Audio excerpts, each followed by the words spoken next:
Jarren Duran and Wilyer Abreu shocked everyone this year. And I really do mean that. Wilyer Abreu and Jarren Duran just were announced as finalists for their respective outfield positions in the American League Gold Glove Awards competition, if you will, given out every year to the best fielder at their position, deemed by writers in baseball. These two guys are right there. And before we talk about it, let me welcome you in. I'm Evan Sharrard. Welcome to Red Sox Digest. Please make sure you subscribe to keep up with all the latest Red Sox news, rumors, reports, what have you, as the playoffs are in full swing. That means the awards are all coming out now, and as we start to see the finalists, we start to get a grasp of who's up for these awards. And Jarren Duran and Wilyer Abreu are, I think, shocking people because of this. They're both up. So Jarren Duran is up for the center fielder award along with Jake Myers and Dalton Varsho of the Astros and Blue Jays, respectively, both of which have always been known as fantastic defenders at their own position. So that's the report from Rawlings Baseball. They are the one who have their branding on the Gold Glove Award, and Rawlings makes all sorts of baseball equipment.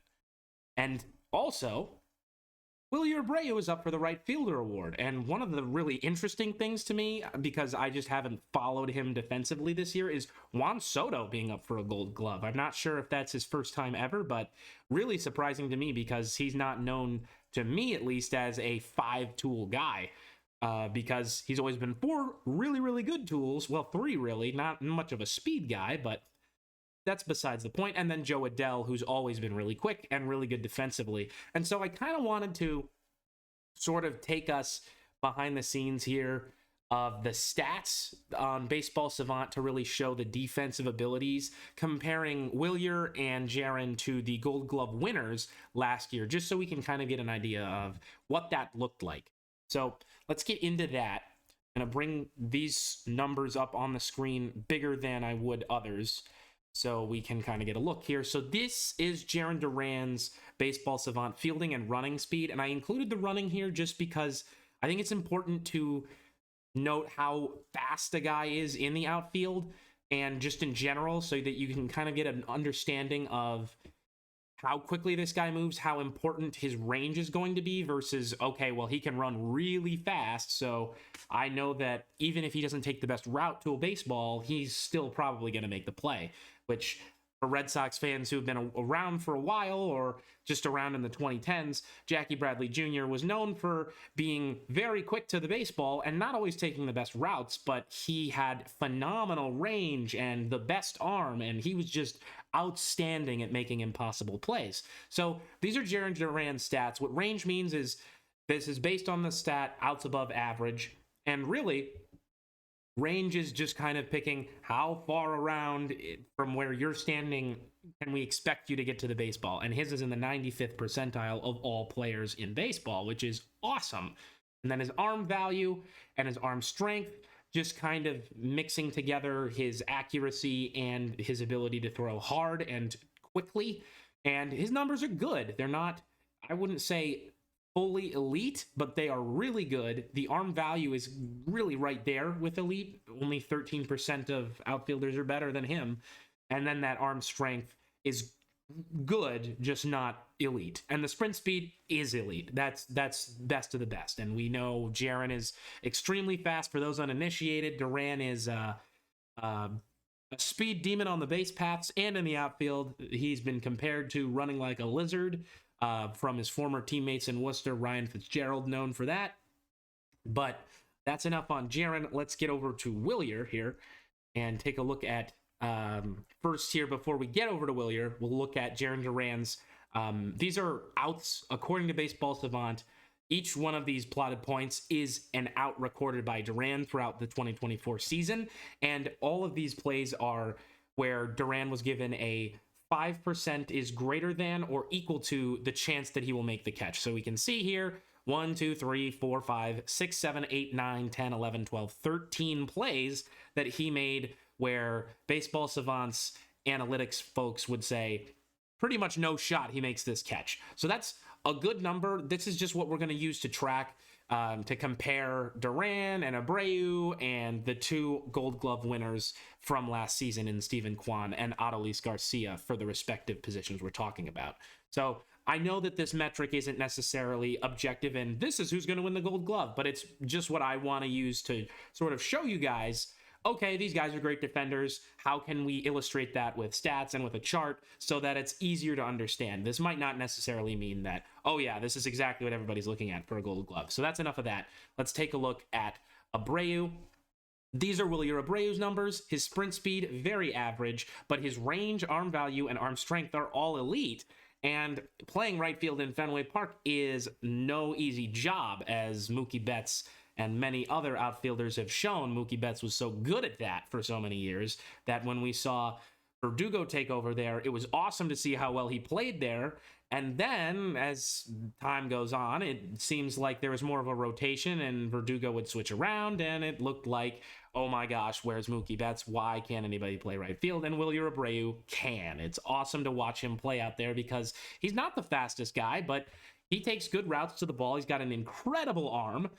All of these numbers are elite. I don't really feel like I have to break these down now that I sort of talked about Jarren's. Just look at all of those numbers in that dark red. All of those numbers are percentiles. So he's an average runner, but an elite defender. And now let's take a look at some of his fielding numbers, just based on these are all the same. These are the 5% or less chance of catching the ball. And he's got 1, 2, 3, 4, 5, 6, 7, 8, 9, 10, 11 of those plays. So 2 less than Jarren, and then you can see 3 of those were in left or left center, and then the rest of them all in right field. And there was, I feel like a 5-game stretch where Wilyer was almost always nearly or actually robbing home runs from right field in Fenway, which can really hit you right in the side just because of how low that wall is. But he was fearless out there, and I just think that this is really deserving for both of these guys. It's a huge accomplishment to go from one of the worst defensive teams in baseball to still being a really bad one and one of the worst, but to have 2 guys in your outfield showing all of Major League Baseball that, yeah, okay, we have a strong defense out there and we just really need to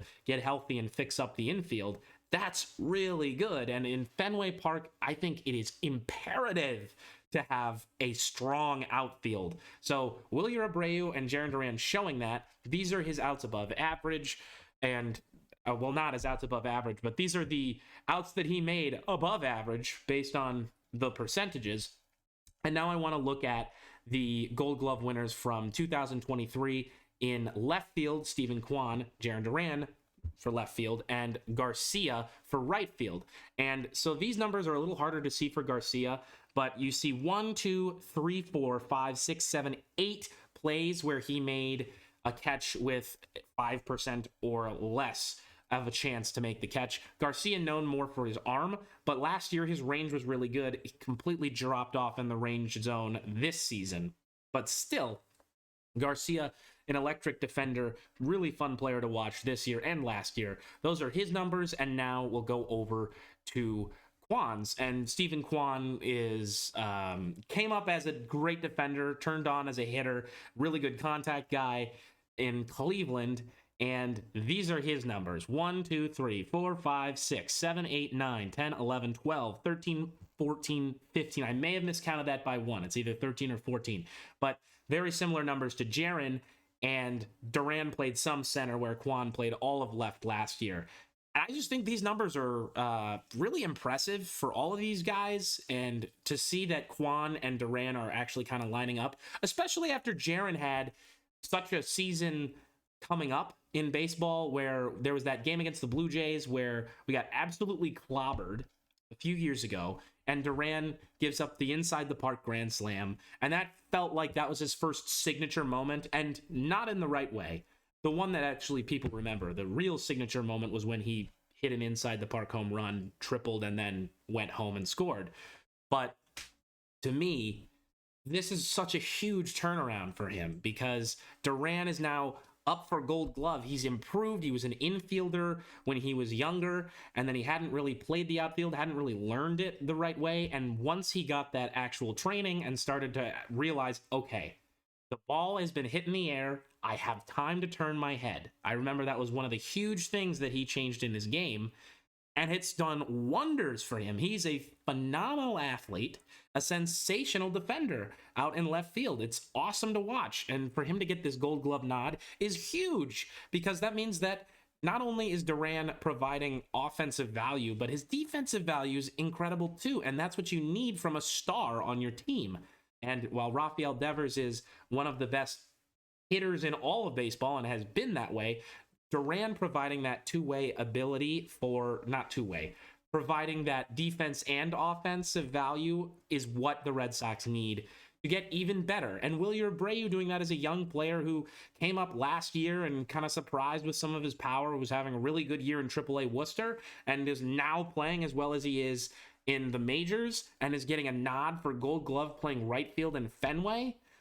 I think everything just looks positive here on out with both of those guys for the Red Sox, unless they decide to deal one of them in the offseason. But with that being said, I just wanted to make this video to give the flowers to Jarren Duran and Wilyer Abreu that they deserve, and just from there sort of say the Red Sox are in good hands no matter what they decide to do in the outfield, unless they manage to get rid of both these guys and get worse. And I don't think that's going to happen. But thank you all for watching. I'm Evan Sharrard. This has been Red Sox Digest. I will see you again very soon. Thank you for watching, and so long.